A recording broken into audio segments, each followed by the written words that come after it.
All right, ladies and gentlemen. I apologize. We are on air right now, and I say because there's two of us. You only see me right now. There is no intro. We were trying to figure out some technical difficulties. But at the end of the day, we are both live. Hopefully, we are able to bring in a good show for us. Let me bring in our third. I said, I guess this should be the third because first was Valeria, then we had Adam, and then we had Victor. So this is actually the fourth. I should correct myself. I didn't have that. Well, let's bring in our fourth ever guest. Double sound. Oh man, that's not good. Everything's ruined. Double sound, and feedback is horrible. He's saying that's not good. Hold up. Maybe I can just hear myself twice. you can hear yourself twice. I earlier was able to hear myself twice. Maybe how about now? Is the feedback twice now, Dieter? Hopefully it's not feedback twice. Technical difficulties. It's the first time we've used this software over here. Hopefully the feedback is now fixed. It's good now. Awesome. I knew how to fix it on my end at the very least. Thank goodness.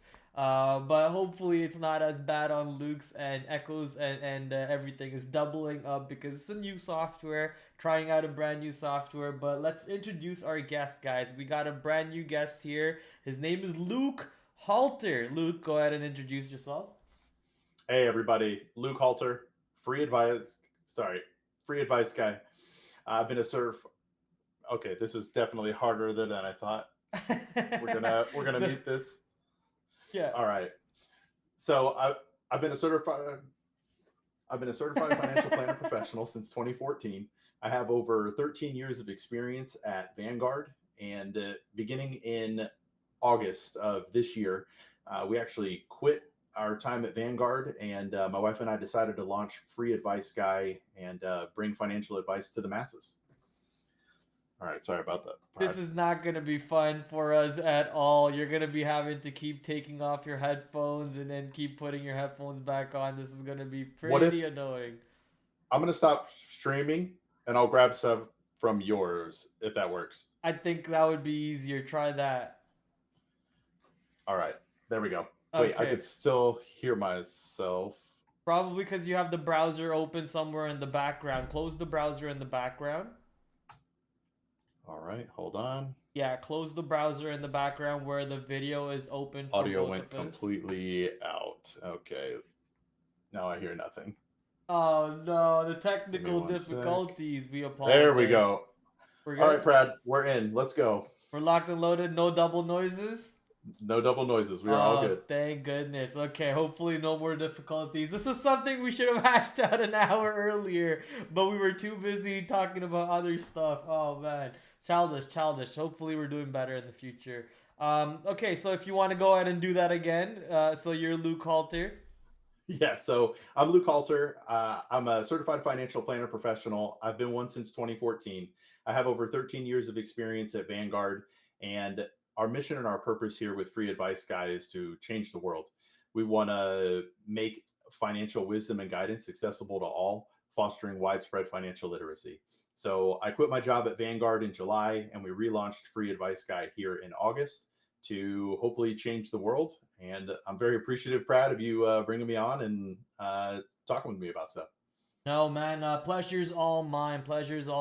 It was a great opportunity to get to meet you, Luke, through stonks.com, now obviously defunctional. We had our short time on that platform. We had, I want to say, quite some real good friendship. We got to know each other really well. We got to know a lot of people. Alpha Exchange, Victor Investing, and obviously you, who was previously an ex-Vanguard high net worth advisors manager. So it's interesting because who come from a day trading background, not really any investing background of any sorts. I want to learn more about what it is that you guys actually did, because as day traders, we look at Vanguard as the devil. So knowing somebody who directly worked for the devil in our view, how was that experience? Yeah, it might be. I don't speak for Vanguard, but we might Right. think of day traders as the devil at the same time. So no, but everything has its place. It depends on the type of investor you are. So what Vanguard does is take people who don't really have the time, willingness, or ability to manage their portfolios, and they manage them for them. So they take care of it, whether the markets are up, whether it's down. They're there as a sounding board for clients, and they help people reach their financial goals. So it really is. Again, I'm biased. I worked there for 13 years, but it was the best organization I could have worked for to learn the ropes and all that. Vanguard being client owned makes them unique. So that was something that I really enjoyed working for. But I realized after a while that I wasn't going to be able to accomplish kind of like my life goals, my life dreams while working for a corporation. Right on. I mean, that's a crazy adventure in itself. Were you always into the financial side of the world, or investing side of the world, or how did you stumble into Vanguard? No, this is I'll make a long story short, but when I was a kid, I asked my grandfather something was going on with the markets enough that a 9 or 10 year old understood. And from those conversations about the market, he gave me like 20 shares of stock to like watch and manage and follow. That did not start my spark. I did not pick up the markets and do all that stuff then. Completely forgot about those, didn't care about those. And really in high school, I forgot the name of the class, economics or whatever it was. And my teacher explained that if from the ages of 18 to 28, if you save, I think it was like $2,500 a month over that time period, um, by the time you reach, I'm sorry, 28,000 by the end of that time period. When you reach 65, that would grow to 500,000. And in my mind, my brain broke. I'm like, wait, 28,000 can't turn to 500,000. That doesn't make sense because I didn't know anything about compounding or growth or how it works. So that was a big change for me. And then it was really finance. My brother used to say it's a great place to go to make money, which there are definitely jobs you can make a lot of money in finance. But what really drew me in was the ability to help people. So, like, most divorces are caused through financial strife, through financial problems within the household. So they end up getting divorced. One of the biggest stressors in life is finances. And I wanted to get in there and help people. My mom, we didn't have much growing up. She never really had any financial help. So I really got into it to help her and people like her. That's an awesome cause, man. Honestly, I've seen a lot of financial trouble myself because I wasn't really financially illiterate until later half of my life, where now I'm learning how to manage money, learning how to save money, and so on. And had I only been taught this better in high school and university days, I feel like obviously I wouldn't have been in some of the financial trouble that I've been in. And obviously I was a little stupid myself. I always did pick stupid decisions over smarter decisions. So that's my own fault. But it's good to see what you're doing, because a lot of people my age or even younger than me would have wished to have this type of YouTube channel that you're trying to build at the moment. Go to them and learn from them. You are giving out free advice to people. I mean, that is your channel name, Free Advice Guy, right? Giving out free advice to people, whoever shows up into your channel, into your chat. How has that been so far? Do you feel like you are really getting to the right audience at the moment? Yeah, this is a great question and it comes at a great time. So, up to this point, a lot of what I've been doing is hoping that people will come into the chat. I post social media clips and all that, but there was never really a way to show what I actually do on my channel. And then this past Friday, we did our first Patreon live call. So, a member of the Patreon and I actually spoke through her financial situation on stream so everybody could hear. Because what I'm trying to build is something different than what anyone else does. I want to build a community where we all help each other and share stories. Like, I'll be the financial advisor, certified financial planner professional leading it, but I want us to all come together and learn from each other.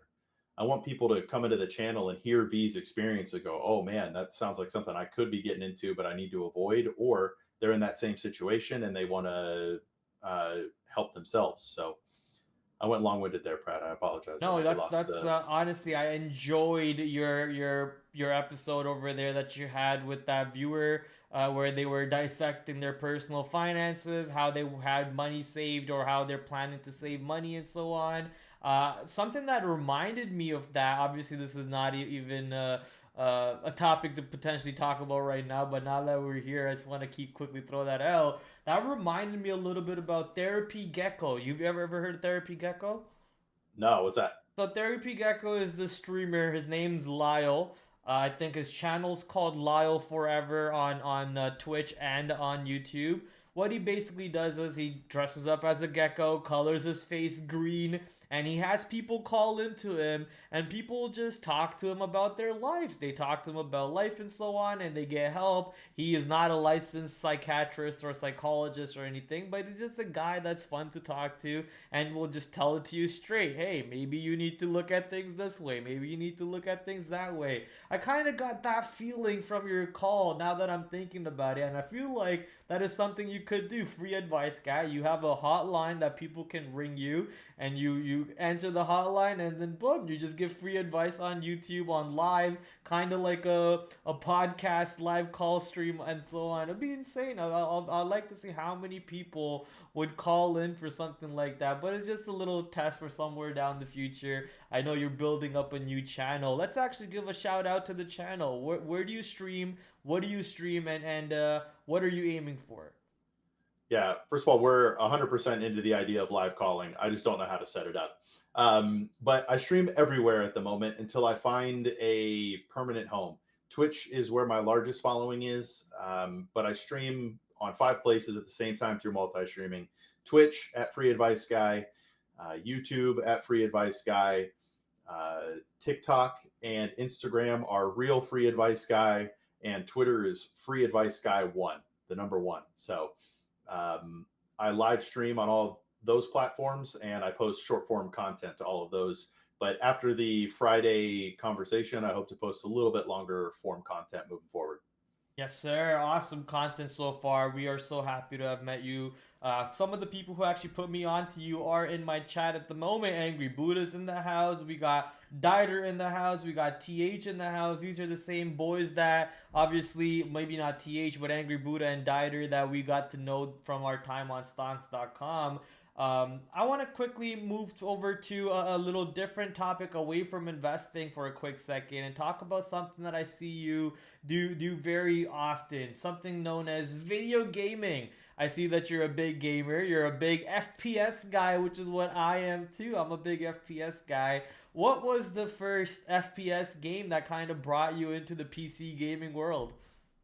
Counter-Strike, but Okay. OG Counter-Strike, the Half-Life mod, not 1.6 and above when it was its own game. But Yeah. yeah, we used to have to install Half-Life, install something over Half-Life to be able to play Counter-Strike, and many hours into that game. Many Sleepless hours nights. sunk, eh? Many hours sunk into it. I remember those days. My first gaming didn't actually start with Counter Strike. It was a game called War Rock. It was an old school FPS shooter on PC. Was very popular, but they ruined themselves by making it a pay to win. But it's always Mhm. nice to see, fellow gamers gaming and sticking with it. You still game at such a high level in Valorant these days that it makes me upset because I feel like I've fallen down on the skill level, but you just keep going higher and higher. Is that the Vanguard secret sauce in there? Got a game. If you want success, you got a game. Yeah, funny enough, you went from working for Vanguard to using a game dev engine cheat that's also called Vanguard. Dude, the amount of confusion I get when I say I worked 13 years at Vanguard to people, they're like, "You work for Riot?" I'm like, no. Yeah. I did not.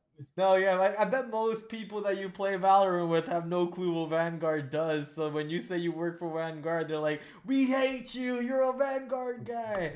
That's hilarious.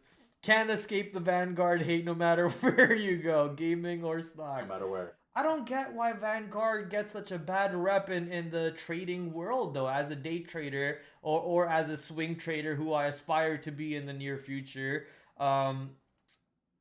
People just look at this company as the devil. They are pushing you out of your stops. They are moving the market to levels where they know where your stops are so they can punch you out. Is there validity behind the statement? Like, is there actually algos made to physically go out and be like, oh, we see a stop, we're gonna punch you out? Yeah, so I don't know about. I don't think so. Anything that you just described doesn't sound like I anything I ever heard while I was Right. at Vanguard. But to be fair, I'm not privy to information. So if they were doing something like that in the background, I'd have no idea. But I never even heard like rumor or innuendo about it. I think really where that stems from, and to be honest, I'm actually very similar. But for most people, doing anything outside of buying an index fund and letting it ride, they're probably going to make mistakes and lose money, right? Like even if you think about it, however many day traders there are on whatever platforms, that's such a tiny amount of the people actually out there investing. Um, and the people doing it have a better knowledge, right? You have a better knowledge. I could watch your channel and make a bunch of mistakes, but you are the expert, right? I'm coming there to like hopefully learn from you. But anyway, I think what it really boils down to is the Vanguard believes the best chance for investment success comes with essentially buy and hold and rebalancing investments over time based on your time horizon and risk tolerance. Um, it's not a guarantee. Maybe you could have made more day trading, but you would have spent a lot more time, things like that. So I think they genuinely don't want people to make mistakes with their money. Right. That's I guess a safer way to go about it. When you talk about managing their portfolios or the ETFs that Vanguard has, is that something that you actually had to do, or you just advised people what ETFs to put their money into? Correct. So we would manage portfolios at Vanguard. I was a part of something called personal advisor services. So there are different levels of it with clients with different net worths. But we would manage portfolios and do rebalancing and everything like that for the clients, and then be there to talk through other financial scenarios. My last job was actually a manager, though. I had a team of high net worth advisors that I managed. Awesome. So I kind of want to dive deeper into this portfolio rebalancing because one of my most profitable setups is actually taking advantage of these portfolio rebalancing that happens maybe once a quarter, sorry, every quarter ideally, because the S&P 500, the Morgan Stanley rebalancing, and I'm sure Vanguard potentially rebalances on the very same day that the Morgan Stanley on the S&P 500 rebalance. Um, the amount of money being moved in those final minutes sometimes is ridiculous. The volume spike you see is some of the largest volume spikes going into the close. Uh, what was some of the biggest trades that you had to put through into these last final 10 minutes? Okay, so this answer is actually better answered when I wasn't an advisor or earlier in my career at Vanguard. I worked with, I don't know the technical terminology, but we'll call them ultra high net worth clients. Okay. And this person called me and we talked about the principles of investing before anything. I didn't have his account pulled up. I was just answering questions about investing. And, after we go through the conversation, he's like, great, let's do that. And I was like, oh, okay. And, we walked through a strategy of why buying the whole world's market would make sense to certain people. And he thought it made sense. He wanted to do it. So I ended up pulling up his profile, and it was somebody with $200 million. So on that day, there were trades of essentially the entire 200 million into the funds that the client agreed to. Yeah, that's a lot of money, baby. That's a lot of pesos. That's a lot of pesos. All I'm thinking is how much Valorant skins I can buy with the 200 million. But no, Right he's doing the right thing, now, which is putting in the market. now at Vanguard, though, so I don't think this is proprietary, and I don't think I'm breaking any rules talking about this, but they don't really trade the ETF um, like immediately. It's not we're not trying to beat deadlines. Essentially, if you want to trade that day, I think the trade has to be in before like 9 o'clock Eastern time. If you want that day's trade date, because otherwise, I forgot the name of the terminology, but where they do like batch sales and all of that to help out with costs, and I don't know about performance with clients. So um, we're never, at least as far as I was there, we were never in a rush to get trades in before deadline. Gotcha. Yeah, I guess for the most part, you're looking to be not too far away from the VWAP, so you could do it over multiple days, multiple months, block trades just going off. That makes a little bit sense for sure. I mean, there was a book that I read about how Warren Buffett once had to sell a big chunk of shares on, I believe it was Colgate or Occidental, whatever it was, and he basically did it over the time period of a long time, and they basically hired a firm like one of you guys, I believe, or not you but in general, like a Vanguard or one of the bigger firms to I facilitate wish that it was for me. him. Get to meet Warren Buffett, huh? That would be awesome. Let's go to that. Have you met any famous investors while your time at Vanguard? Wow. No, you. You and Victor Victor and H. yeah, Victor H and Alpha are probably the biggest people I've met. In that case, You, Victor and Alpha trumped me by big time. Speaking of Victor, he's actually in the chat right now. Say hi to Victor. Victor, how you doing? Always good to see you, my friend. hey Victor, and all the Stonks boys and Yeah, girls if there are any girls here too. yeah, those guys are way bigger than me, that's for sure. But eventually we'll get there, Luke. We'll get there. We'll rival them with the numbers. We'll Yeah, rival with the numbers. Um, No, so your career path is so different to mine or to Victor that it's so interesting because you directly worked for one of the biggest. Is it considered as a hedge fund or investment fund? yeah, just more of like an investment manager. Investment manager. So one of the biggest. Who's the next one besides that? Like, well, BlackRock, Yeah, probably BlackRock.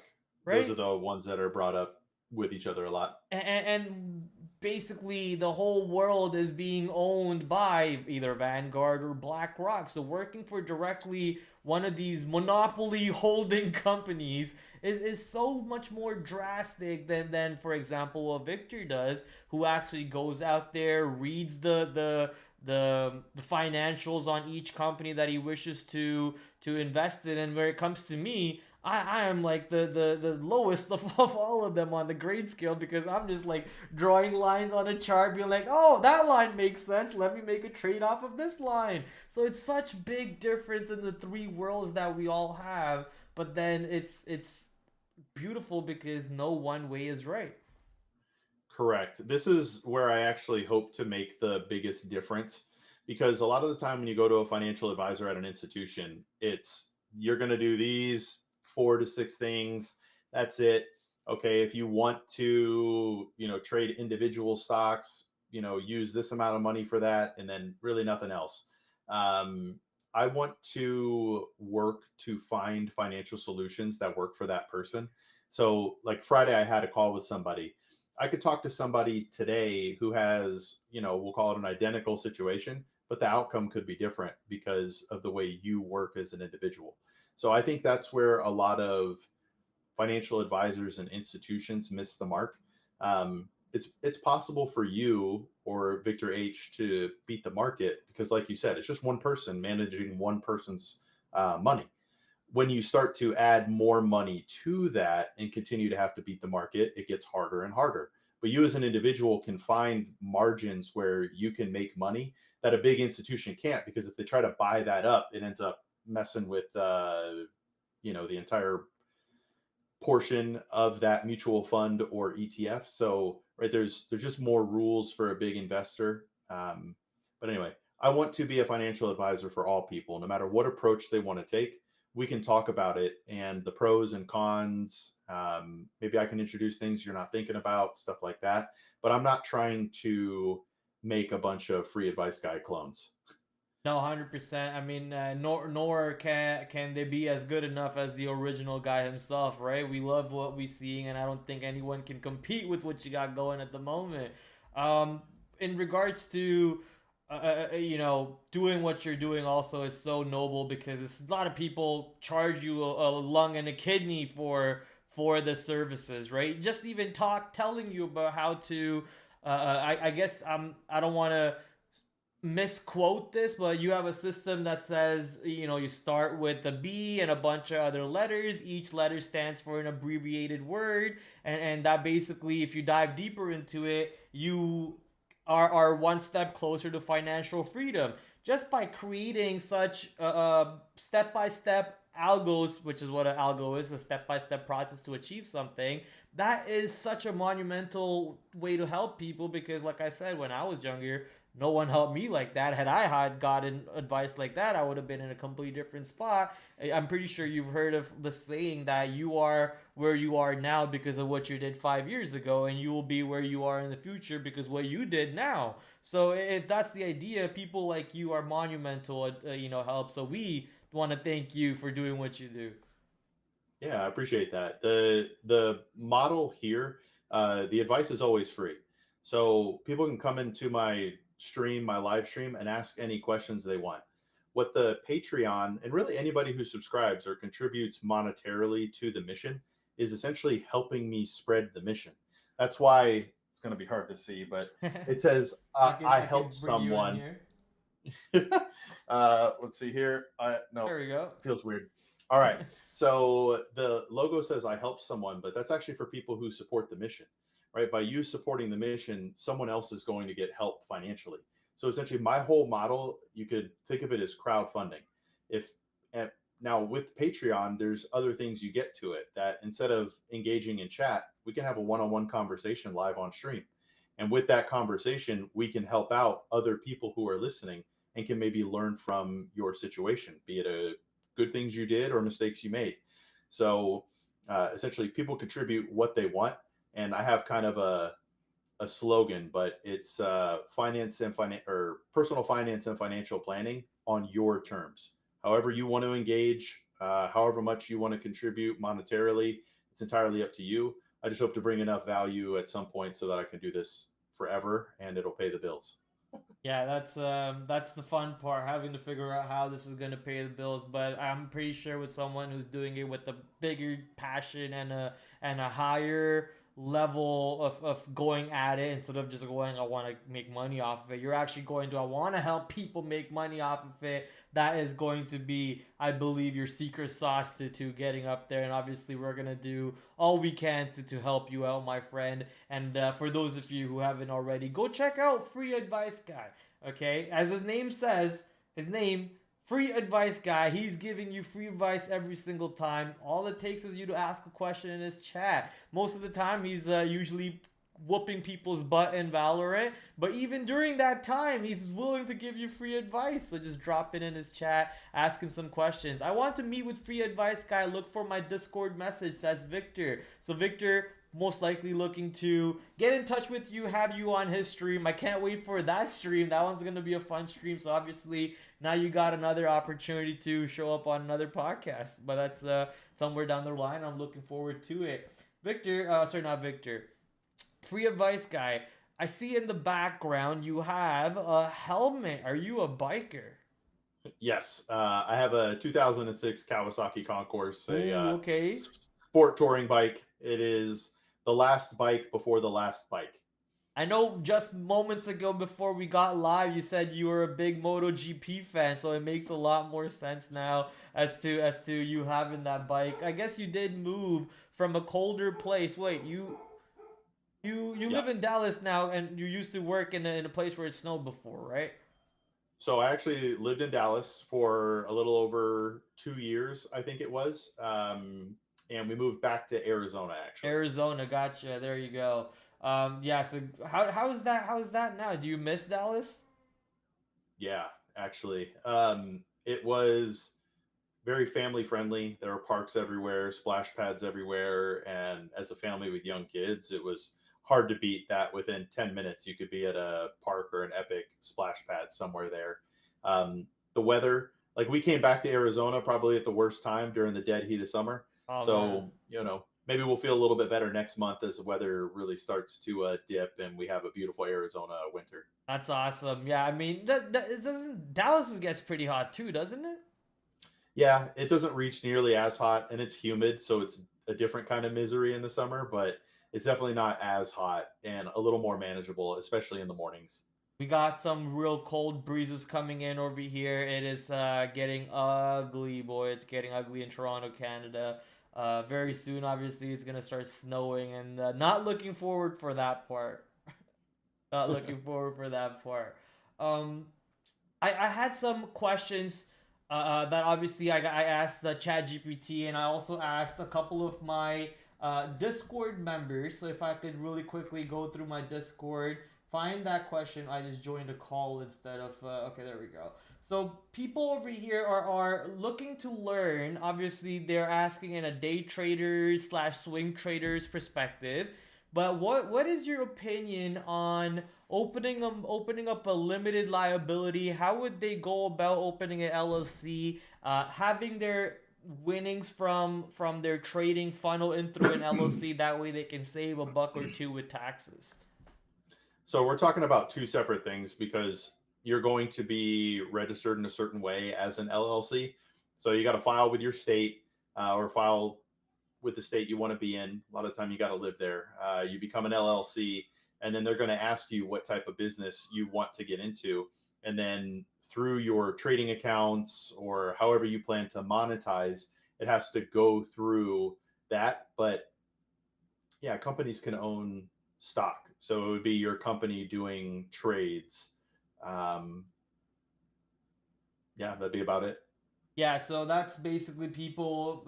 Jin, I'm not sure if he's watching at the moment, but I'll clip it and I'll send it to him. Jin wondering how he can save a pretty penny by basically opening up an LLC. Obviously, I'm in Canada, so it works most likely a little bit different, but at the same level of that way. People also want to see what is, I guess, Angry Buddha, who's not really 20-year-old, but he's asking, how does a 20-year-old male first job actually get to that point of saving some money? How would you suggest them to be cash? How much of their money would you suggest to be in the stock market, and all those ideas? Yeah, this is probably the most important question, and the earlier you ask this question, the better. So, love it, Buddha. Um, you need to go through the 5 steps of financial success. Step number one, actually, write down on your page, begin. It's a simple 5 step process. Within each of those steps, there are ways to go deeper. But for begin, the B is for budget, E is for emergency fund, G is for goals, I is for investing in savings, and N is for navigating for changes in your life. So the very first step you could possibly take, and this is for anybody, I don't care how little money you have or how much money you have, you need a budget. You need a budget that shows where every dollar is coming in and every dollar is coming out so that you understand if you are at a deficit and a surplus. A budget is also not something you can put together in 15 minutes most of the time. They're generally going to take you a month or so, maybe more, because you have to refine the process of your budget. Anyway, a budget is much more than just like, oh, I think I make this much and I think I spend that much. No, you need a detailed budget. Once you do that and you understand where every dollar is going, um, you need to be working on an emergency fund. Sometimes an emergency fund, now we'll get to that later. An emergency fund is there in case something happens to you, lose your job, or something disastrous happens. I like for people to have 12 months of basic living expenses in an emergency fund. For some people, that's way too high. They feel way more comfortable at 3 months, 6 months, 9 months. And for some people, that's not enough. They want 2 years. You have to match your emergency fund with your thoughts and feelings, but also reality. Go back to the everyone being laid off for COVID. Would you have had enough money to last you that whole time? How long does it take you to find a job in your field? Things like that. You need to have a real look at that. With your goals, you need specific dollar amounts, time horizons, and risk tolerances. And once you have those, then you can begin investing that match your goals.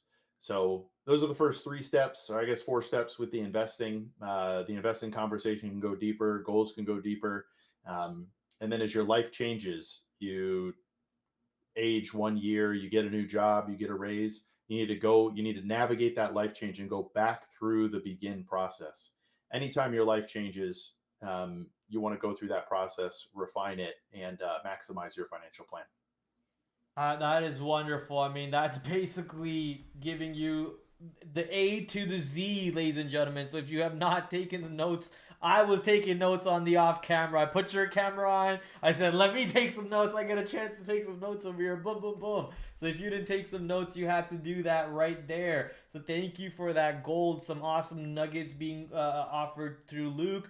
I have another question here. Now that you no longer directly work for Vanguard, what do you do to stay on top of the game for creating, staying on top of the game, being up to date with CFPing or creating a financial plan for people?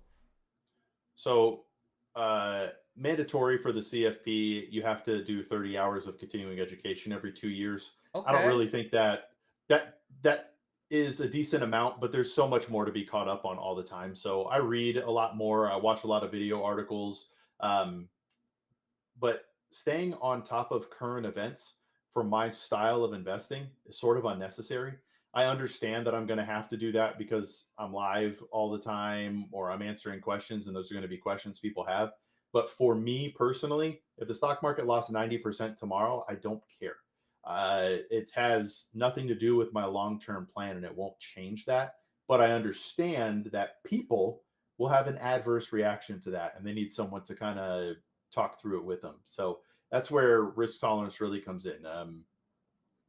I totally lost. I took a sideways there, Brad. Sorry about that. No, I mean that makes sense. Staying up to date just to kind of help people be like, hey, remember the plan. This happened, but remember the plan. This is all part of the plan. But when it comes to money, man, especially from the day trader side of the world, I know how money can have a psychological effect from your trade because at the end of the day, if you know that your trading setup and your trading plan is sound, all you have to do is follow your trade. But because you have a monetary relationship with that trade now, that starts creating a psychological effect where you're scared of losing more money than you previously thought, or you start making bad decisions, taking profits earlier than you should have. So the plan is the plan. Never deviate from the plan. That's something that I preach for the day trading side. I like to see that it's very similar on your side of the world too. The plan is the plan. It doesn't matter if it dropped 90% as long as that's within the plan and your risk has been managed.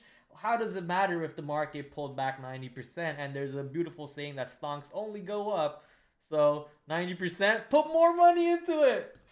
Hey, Uh, that's what you call buying. You're buying the dip, right? But every move that you make's got to align with somebody's.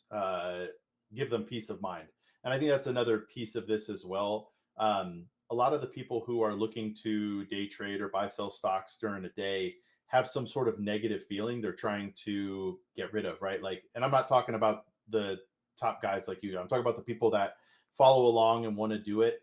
It's like they're chasing something, and I think once you fully understand why you're doing what you're doing, there's a peace of mind, like you said, to trust the plan. And yeah, I think that's the first step. I don't have a problem with anybody's. I guess that's not fully true, but I was going to say I don't have a problem with how anybody invests and chooses to invest. You just have to have peace of mind and understand what you're doing and why, 100%. and and that'll give you that peace of mind.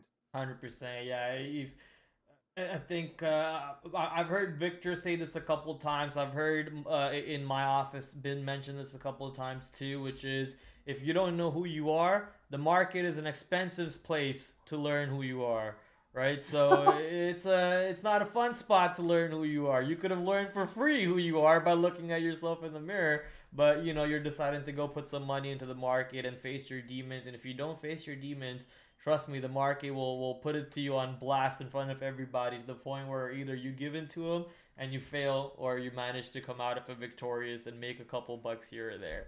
Um, Yeah. Hey, real quick yeah, to follow up on that, I stay on top. Like I said, reading it. I don't want to undercut. I stay on top of what's going on in the markets because it's what I read. It's what I do.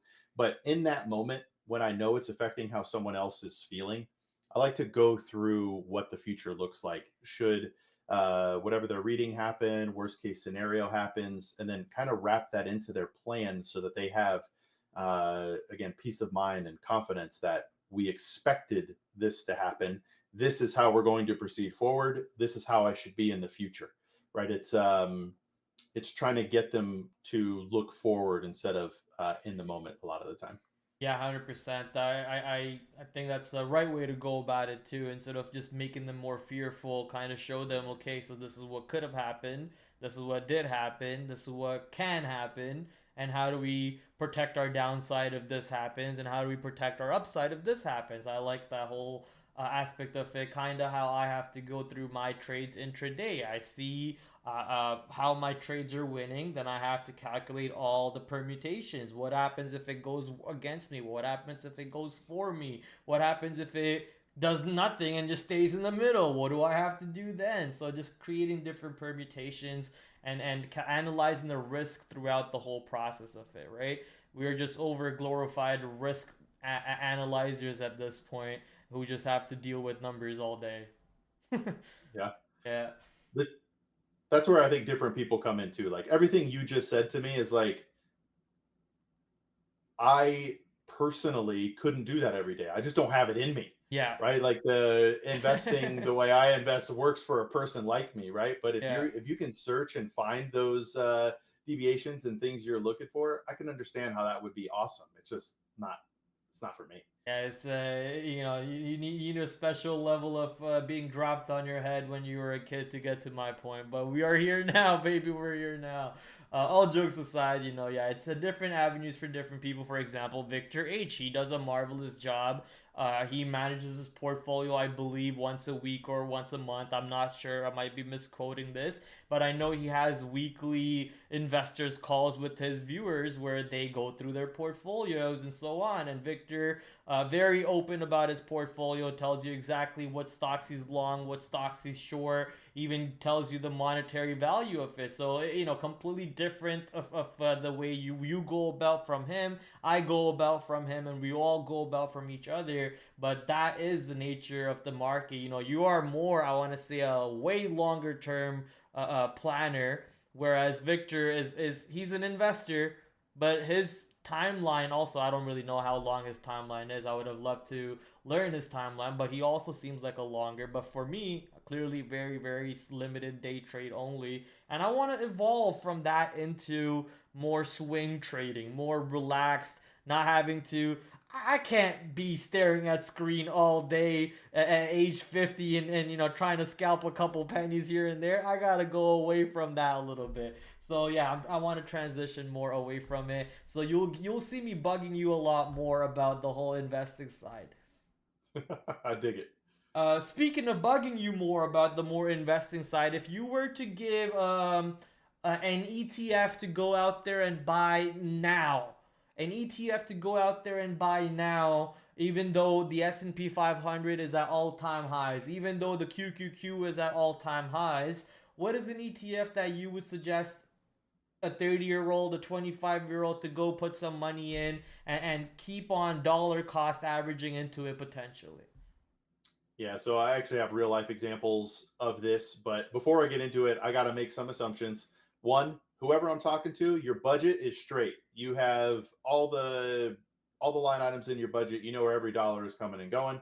You have your emergency fund set up in a way that you are um, comfortable. You have peace of mind knowing if you lost your job for 12 months, you're good, or however long you think you need as your emergency fund window. From there, it would be your goal. I'm going to assume for, you got $100,000. I forgot the exact dollar amount, Brad, but if you had some money to invest right now and you just wanted to start dollar cost averaging in, if it's for retirement, so we have a super long time horizon. You have, let's just say you're super aggressive. Market fluctuations don't matter to you at all. It loses 90% tomorrow. You're like, whatever. You just keep it trucking. With all of that being said, you need to make a decision on international versus domestic. But for me and all of those things that I described, it would probably be for VTI. If I'm buying just one ETF that I want a dollar cost average in forever until I retire in a taxable account, we'd have to get into different asset or account types to go fully really into this. But it would just be VTI and a taxable brokerage account, let it ride for 40 years. And I think have quite a nice nest egg when you get there. Okay, so that's the total market index, the Vanguard total market index VTI, also at all-time highs. And obviously, as you mentioned, has a very specific caveats to it.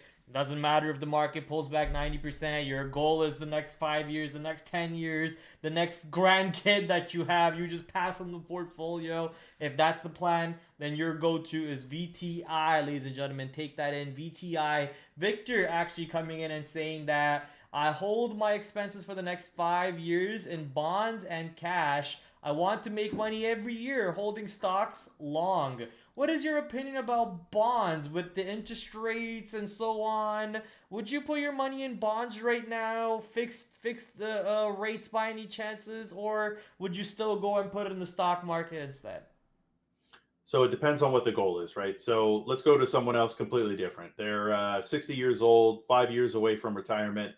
They're more of like a moderate risk. So we'd probably recommend somewhere in like 60% stock, 40% bonds, or 55% stock, 45% bonds. Somewhere in that range for a moderate investor. I do like bonds. I'm okay with cash. There is a psychological effect for money markets and high yield savings for people that bonds, I think because the price fluctuates, they don't feel comfortable with bonds.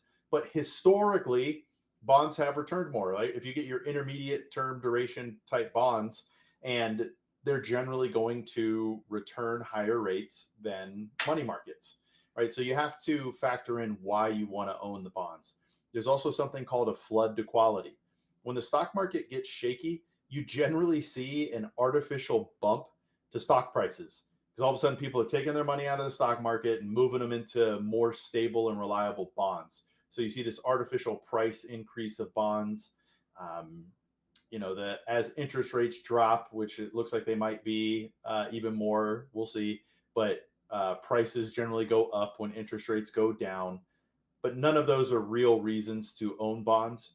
You want to own them as downside protection against the stock market.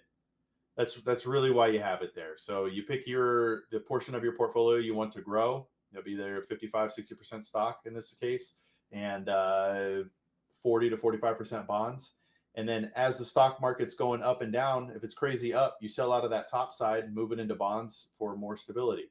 If the market goes down, you sell out of your some bonds and buy some more stocks while they're low. Um, you know, it's all about your strategy and what makes you feel the best. I am a fan of bonds, especially as a long-term investment, as opposed to money markets. Gotcha. That's a great feedback right there on bonds. And I personally don't know jack shit about bonds because I don't trade them. I don't know jack shit about bonds because I don't invest into market at all. So I need to get to that part. So learning this is actually great. So you want to have a 50-40 depending on where the market is and where the interest rates are, but really at the end of the day you're just using this as an offload risk as the market pulls back, kind of.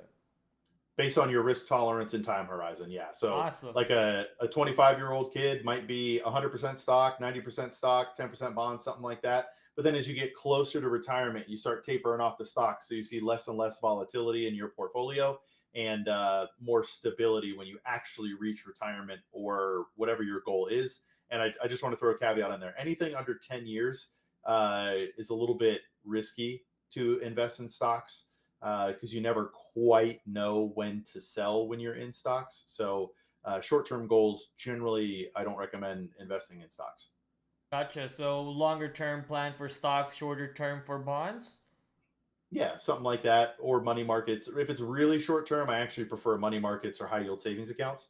They're still paying decent rates, and the safety is there. Nothing is 100% guaranteed, but you get decent rates. Anytime with bonds, that would be for more of the longer short term, if that makes sense, to intermediate term types, because you're still going to see some fluctuation in the price. It just won't be generally as drastic as the stock market. What is your take on cryptocurrencies?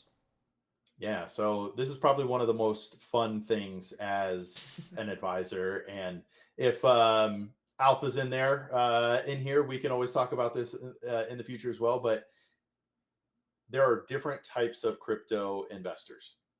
There are ones who got in early, who are very happy. And then there are people who want to get into the party now.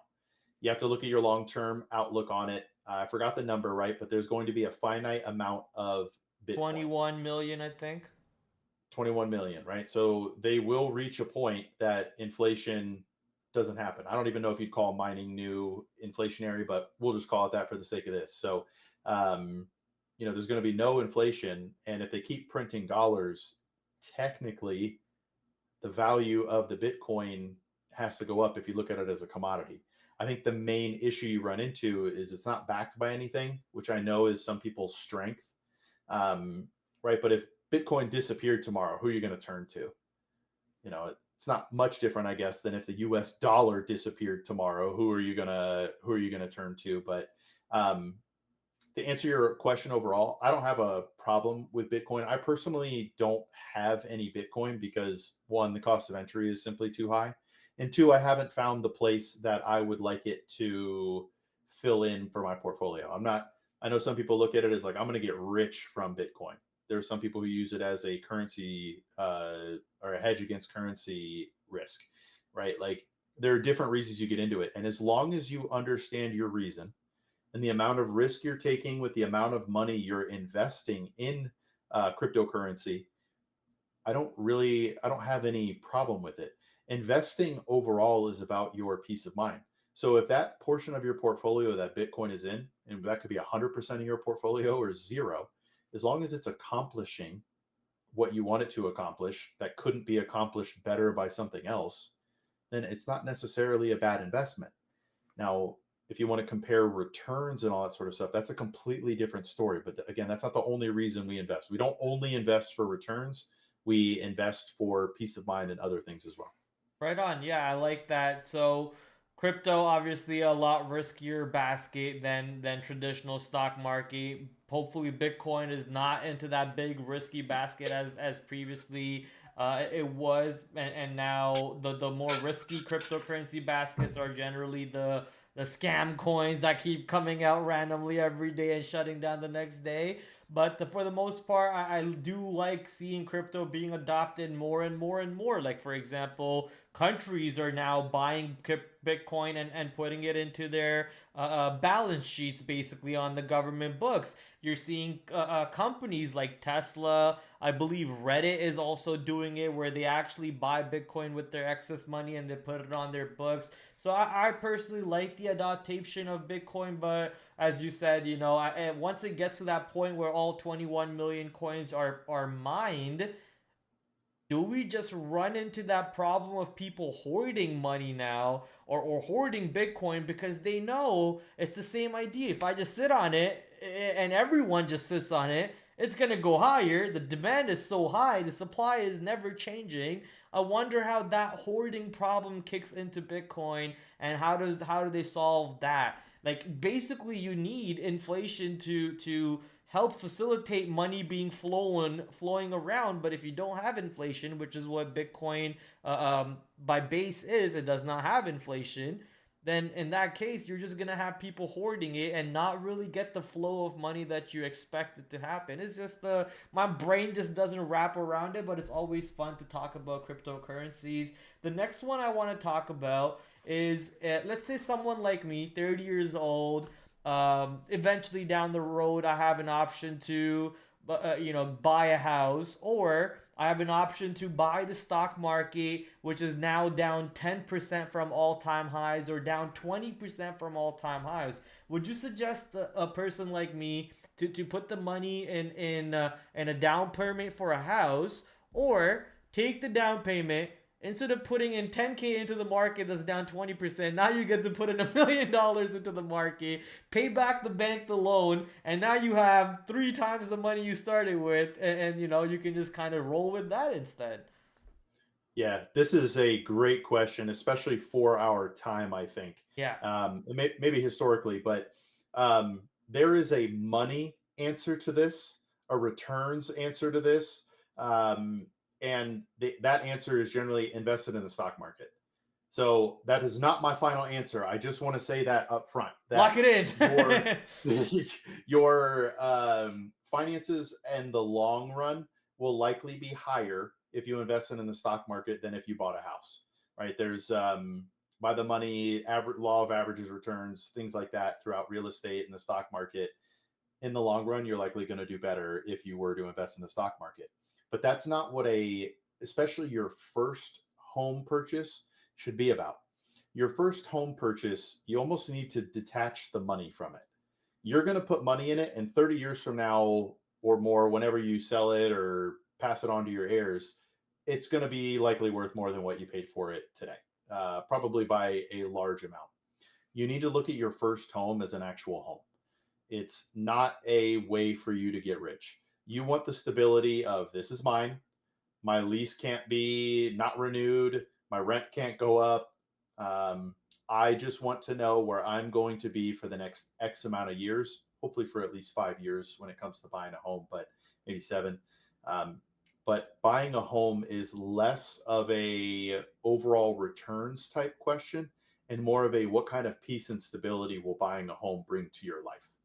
I like that very much. You know, obviously the Maslow's hierarchy of needs, you gotta be able to have a house, a roof over your head, be able to put food in your stomach, then only do the other things, the minute things in the world start actually act as a nuisance in themselves. So if you are looking at your first home as an investment for my get rich quick scheme, then that's not going to really do much for you. But if you're looking for that answer, then obviously instead of going out there buying a first home, maybe put it into the market at the right time after it dips, buy the dip and so on, and then you can see where to go about it from there. I like that answer very much. It's actually something I've been telling my close friends who've been looking to buy houses. Houses over here in Toronto cost a lot. They're $1 million for like 1,000 square feet home.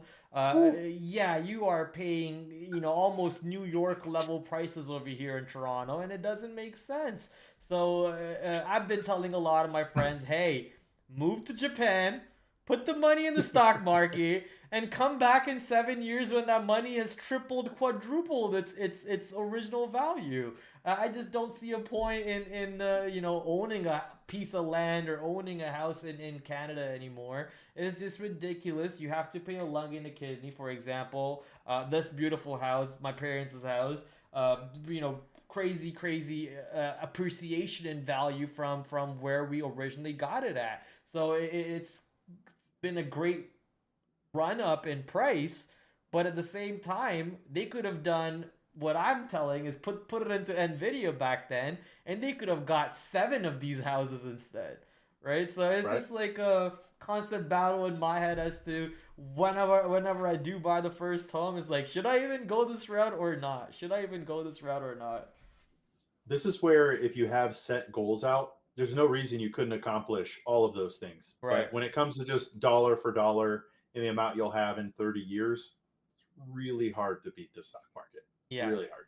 That's also something that you mentioned on your stream multiple times. For example, day traders, swing traders. If you can't make, what does the market give you? 6, 7, 8% a year. If you can't make 6, 7, 8% a year in returns, VTI probably gives you more. I'm talking about the S&P 500. Then why are you actually going through the pain of getting up every single day, smashing your head against a brick wall when all you could have done is dollar cost average monthly with your paycheck into the S&P 500, into VTI, and just easy get 7, 8% at the end of the year for doing nothing? Yeah. I think VTI is averaged about 10% over the last 10 years, and the 500 index fund is close to 12% over the last 10 years. Whoa, I thought it was So, 7. Okay, that's even better. Okay. yeah, and historically, for the last 90 plus years, the total stock market's averaged over 10% a year.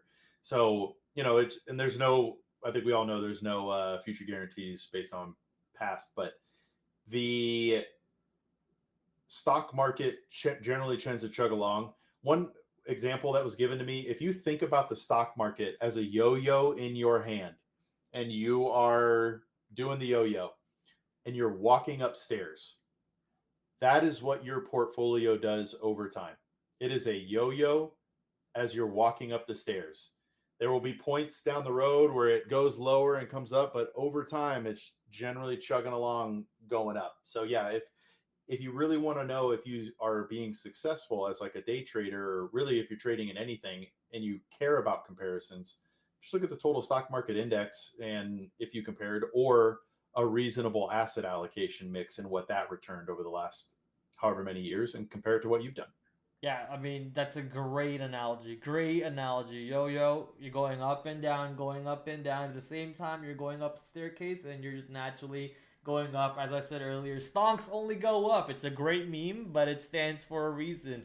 It's there for a reason, and people know that stocks only go up and garbage stocks eventually do go down. But for the most part, buy a good company and hold on to it. Are you I know you are more. You rather have people buy ETFs and hold on to ETFs. You would not suggest people to go out there and manage their own portfolios. Like, okay, I'm gonna buy Microsoft. I'm gonna buy Google. This much of Google. This much of Microsoft. Instead, just go buy VTI. Go buy QQQ or whatever. Right? Yeah, if you, it sort of depends. If you're living, for most people, 99% of people, yes. But that's because your day is filled with your job. It's filled with your family. It's filled with your friends, right? You have stuff. Whereas someone like Prad or Victor H, like this is what they do, Yeah. right? So it's almost like you need to make a lifestyle decision. Are you working to make your stock or whatever investments make you the most money possible? Or do you just kind of want to accept a good return over time, kind of forget about it, check on it as your life changes, make changes as needed? Right. So it's a lot of it has to do with the type of person you are and investor you are. That's a great way to, I think, wrap it up from there. I mean, everyone's different, and everyone needs different kind of help. As our good friend Luke just put, I chose to make a life out of this. Victor chose to make a life out of this. So obviously, we stay up to date on most things. But if you are just a normal day to day, I want to grow my money. It's just sitting in a cash account collecting dust. Then you have amazing help at your disposal. Starting off with our guest today, Luke Halter. So guys, go check out Luke over at Free Advice Guy on YouTube, on Twitter, on TikTok, on Instagram, on all social medias, actually on whatever platform you're watching me on. Right below in the title, it should have his username, which is clickable. So you click on his username on Twitter, on X, on YouTube, all of it. Click on that profile. Go check him out. Hit him a follow. Luke, what times do you actually stream at? So Monday, Tuesday, I stream from 9, we'll go Eastern time, 12:30 to 6:30 p.m. And then again from 12 a.m. to 2 a.m. So I try to hit two different areas. I do that Monday, Tuesday, Thursday, Friday.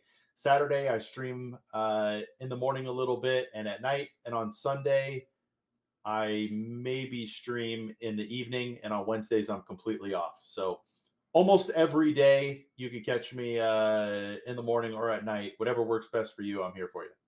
And he's on all of those platforms we just mentioned. So it doesn't matter what platform you are on. You can catch Luke Halter. You can catch Free Advice Guy. He has amazing Patreon plans that you can go through to help get more financial freedom. Whatever your plan is, you want to buy more Cheetos, you want to buy more Valorant skins, you want to buy more weed, whatever it is, Luke's got your back. Go check him out on YouTube. Every single time he streams, he just gave you a schedule. I'm not gonna repeat it, but go check him out, ladies and gentlemen. We are gonna call it a night here. Victor, I almost called you Victor. Luke, you have anything you want to say other than what we just talked about recently?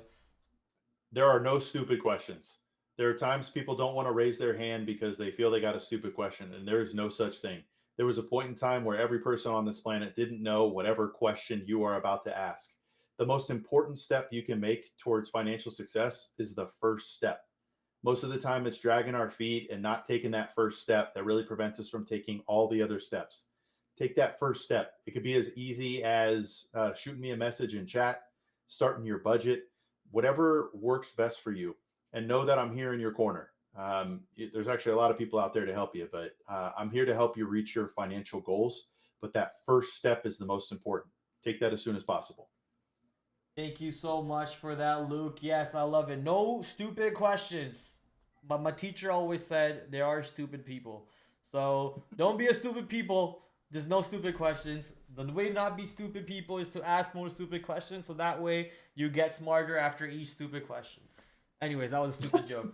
That was a stupid joke. My teacher always said this though. My computers teacher always mentioned this, like, no such thing as stupid questions, but there are stupid people, and he made us feel so stupid every single time. But hey guys, we love you guys. Thank you for tuning in for today's stream. Catch Luke on over his channel. Catch Victor over as his channel, and you can catch me tomorrow once again, Monday to Thursday 8 p.m. and Sunday 6 p.m. as long as we get a wonderful guest. And thank you, Luke, for joining today. Luke, thank you so much. Thanks for having me, Prad. Love you, brother. Peace out, guys. Adios.